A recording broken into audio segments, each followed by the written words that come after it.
بیوی ہو تو ایسی۔ ایک بادشاہ اپنے محل کی چھت پر ٹہل رہا تھا۔ ٹہلتے ٹہلتے اس کی نظر محل کے نزدیک گھر کی چھت پر پڑی، جس پر ایک بہت خوبصورت عورت کپڑے سکھا رہی تھی۔ بادشاہ نے اپنے ایک باندی کو بلا کر پوچھا، کس کی بیوی ہے یہ؟ باندی نے کہا، بادشاہ سلامت، یہ آپ کے غلام فیروز کی بیوی ہے۔ بادشاہ نیچے اترا۔ بادشاہ پر اس عورت کے حسن و جمال کا سحر سا چھا گیا تھا۔ اس نے فیروز کو بلایا۔ فیروز حاضر ہوا تو بادشاہ نے اس سے کہا، فیروز، ہمارا ایک کام ہے، ہمارا یہ خط فلاں ملک کے بادشاہ کو دے آؤ اور اس کا جواب بھی ان سے لے آنا۔ فیروز اس خط کو لے کر گھر واپس آ گیا۔ خط کو اپنے تکیے کے نیچے رکھ دیا، سفر کا سامان تیار کیا، رات گھر میں گزاری اور صبح منزل مقصود پر روانہ ہو گیا، اس بات سے لا علم کہ بادشاہ نے اس کے ساتھ کیا چال چلی ہے۔ ادھر جیسے ہی فیروز نظر سے اوجھل ہوا، بادشاہ چپکے سے فیروز کے گھر پہنچا اور آہستہ سے فیروز کے گھر کا دروازہ کھٹکھٹایا۔ فیروز کی بیوی نے کہا، کون ہے؟ بادشاہ نے کہا، میں بادشاہ ہوں، تمہارے شوہر کا مالک۔ تو اس نے دروازہ کھولا۔ بادشاہ اندر آ کر بیٹھ گیا۔ فیروز کی بیوی نے حیران ہو کر کہا، آج بادشاہ سلامت یہاں ہمارے غریب خانے میں؟ بادشاہ نے کہا، میں یہاں مہمان بن کر آیا ہوں۔ فیروز کی بیوی نے بادشاہ کا مطلب سمجھ کر کہا، میں اللہ کی پناہ چاہتی ہوں آپ کے اس طرح آنے سے، جس میں مجھے کوئی خیر نظر نہیں آ رہی۔ بادشاہ نے غصے میں کہا، اے لڑکی، کیا کہہ رہی ہو تم؟ شاید تم نے مجھے پہچانا نہیں، میں بادشاہ ہوں، تمہارے شوہر کا مالک۔ فیروز کی بیوی نے کہا، بادشاہ سلامت، میں جانتی ہوں کہ آپ ہی بادشاہ ہیں، لیکن بزرگ کہہ گئے ہیں، شیر کو اگرچہ جتنی ہی بھوک لگی ہو، وہ مردار تو نہیں کھانا شروع کر دیتا۔ اور کہا، بادشاہ سلامت، تم اس کٹورے میں پانی پینے آئے ہو جس میں تمہارے کتے نے پانی پیا ہے۔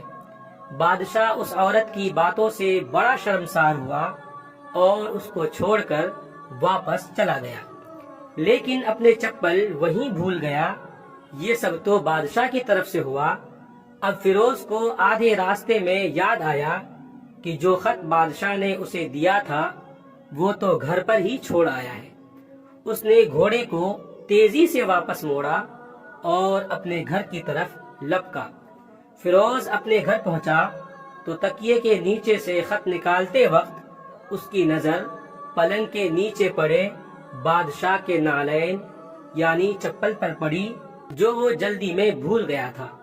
فیروز کا سر چکرا کر رہ گیا اور وہ سمجھ گیا کہ بادشاہ نے اسے سفر پر صرف اس لیے بھیجا تاکہ وہ اپنا مطلب پورا کر لے۔ فیروز کسی کو کچھ بتائے بغیر چپ چاپ گھر سے نکلا۔ خط لے کر وہ چل پڑا اور کام ختم کرنے کے بعد بادشاہ کے پاس واپس آیا تو بادشاہ نے اسے انعام کے طور پر 100 دینار دیے۔ فیروز دینار لے کر بازار گیا اور عورتوں کے استعمال کے قیمتی کپڑے اور کچھ تحائف بھی خرید لیے۔ گھر پہنچ کر بیوی کو سلام کیا اور کہا، چلو تمہارے میکے چلتے ہیں۔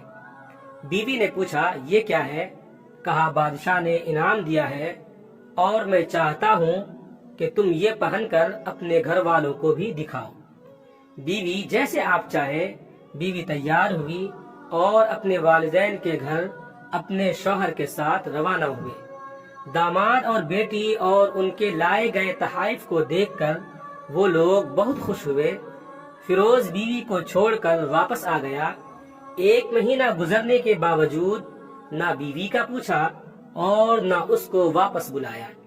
پھر کچھ دن بعد اس کے سالے اس سے ملنے آئے اور ان سے کہا، آپ ہمیں اپنی بہن سے غصے اور ناراضگی کی وجہ بتائیں یا پھر ہم آپ کو قاضی کے سامنے پیش کریں گے۔